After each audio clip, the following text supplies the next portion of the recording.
Hims and Hers reported first quarter 2025 earnings after the market closed on Monday, and the results were absolutely phenomenal. But guidance maybe wasn't as good as investors were expecting. Yes, the adjusted EBITDA guidance for 2025 was increased, but revenue was not increased despite a huge beat on revenue in the first quarter. That means the growth may not be as healthy as expected in the second half of the year. So I'm going to dig through everything that's going on. I don't think this really changes the long-term story for Hims and Hers. I'm absolutely not selling my shares, but we need to be aware of where there's questions about the long-term growth, especially given the fact that they gave some guidance for 2030. That's generally seen as positive, but I'll talk about that growth rate as well. My name is Travis Hoium. Thanks for watching Asymmetric Investing. Please subscribe here on YouTube for all my content, and thanks to this video sponsor, The Motley Fool.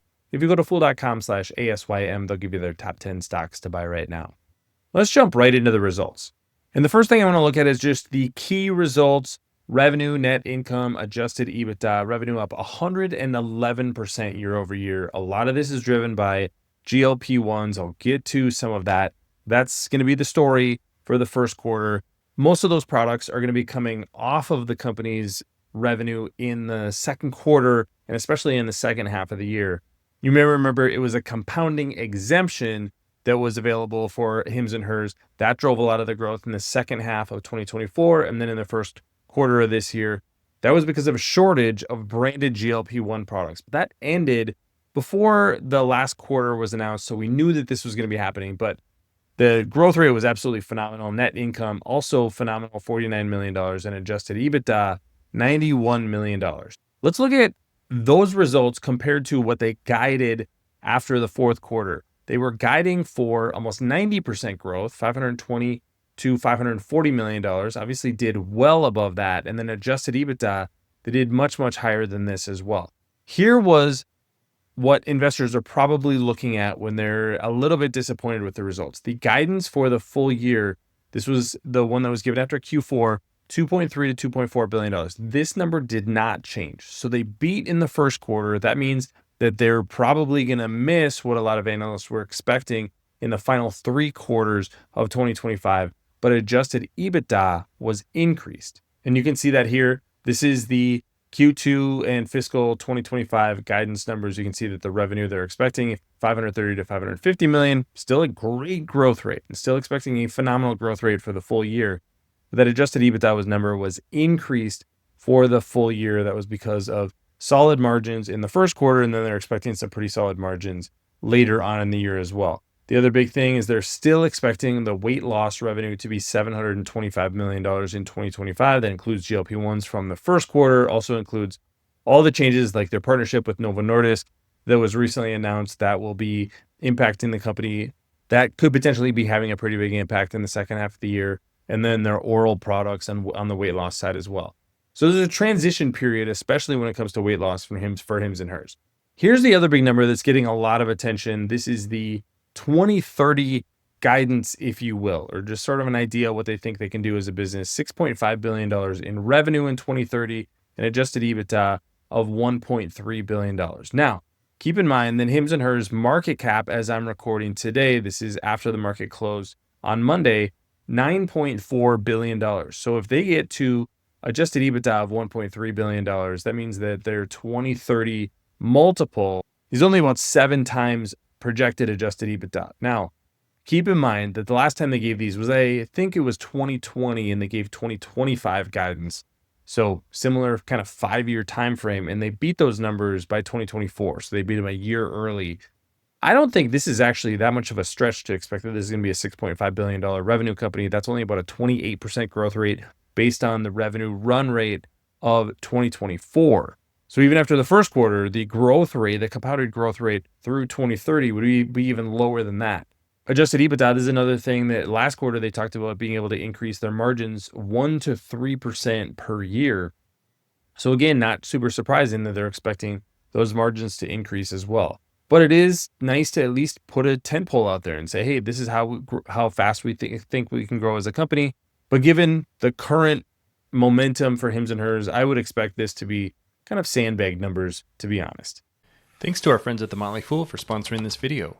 Visit fool.com/ASYM for the top 10 stocks to buy right now.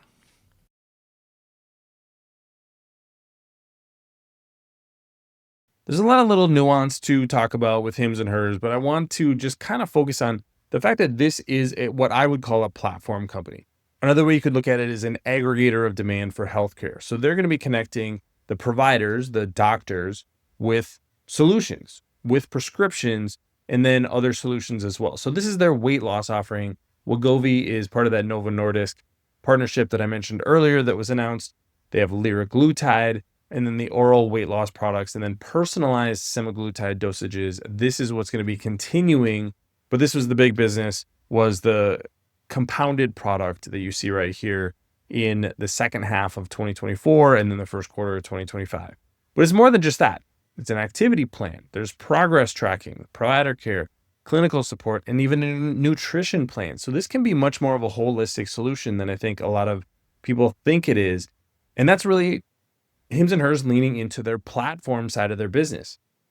Now, this is just the weight loss side, but you also have sexual health, adding in heart health, hair health, testosterone support, multivitamins. Then bring in lab testing. They acquired a lab testing company in the first quarter. So they're going to be able to offer more solutions because they can test people for more things. They talked about longevity on the conference call. Could that be another product line after they bring menopause into the product lineup? And this is from the presentation a quarter ago, but there's a lot of areas where they can expand. Testosterone and menopause are two areas that we know are coming by the end of 2025, but there's a lot just in these areas. And then that's not including expanding beyond these areas: sexual health, dermatology, mental health, and weight loss. So a lot of opportunities for growth for Hims and Hers. And ultimately, when you look at their subscriber growth numbers, gone from 1.3 million subscribers in Q2 2023 to 2.4 million in the most recent quarter, and their revenue per subscriber is increasing as well. Most of those subscribers are also on a personalized solution. So that's offering products maybe not available at your average Walgreens or CVS.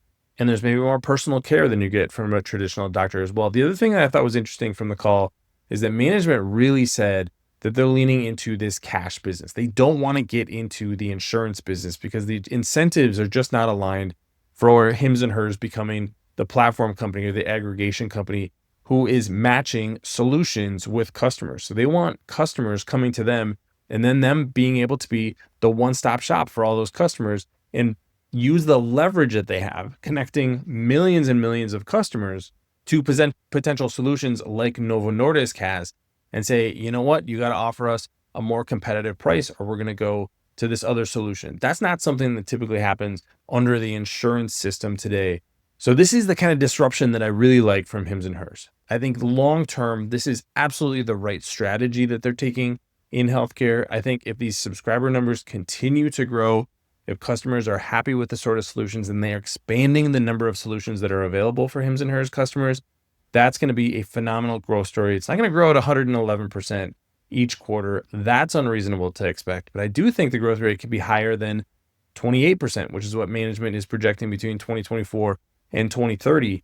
And for investors, this could be a pretty good value. At the end of trading on Monday, shares traded for just 6.1 times sales. The enterprise value to sales was just 6.1. So that's pretty reasonable for a growth company that's growing at 30%, much less a company that's growing at 111%. So I like what I'm seeing from Hims and Hers. Wouldn't be surprised to see shares be volatile over the next couple of weeks. But this is a stock I'm happy to accumulate if the stock drops, because I think 5, 10, 15 years from now, this is the kind of company that I want to buy and hold because they are disrupting the traditional healthcare ecosystem and they're doing it with a better solution. It's actually going to lead to better outcomes for customers. That's what I like to see. Now, let me know what you think about Hims and Hers and their earnings report. Leave your comments in the comment section below. Don't forget to subscribe to Asymmetric Investing. Thanks for watching, everybody. See you here next time.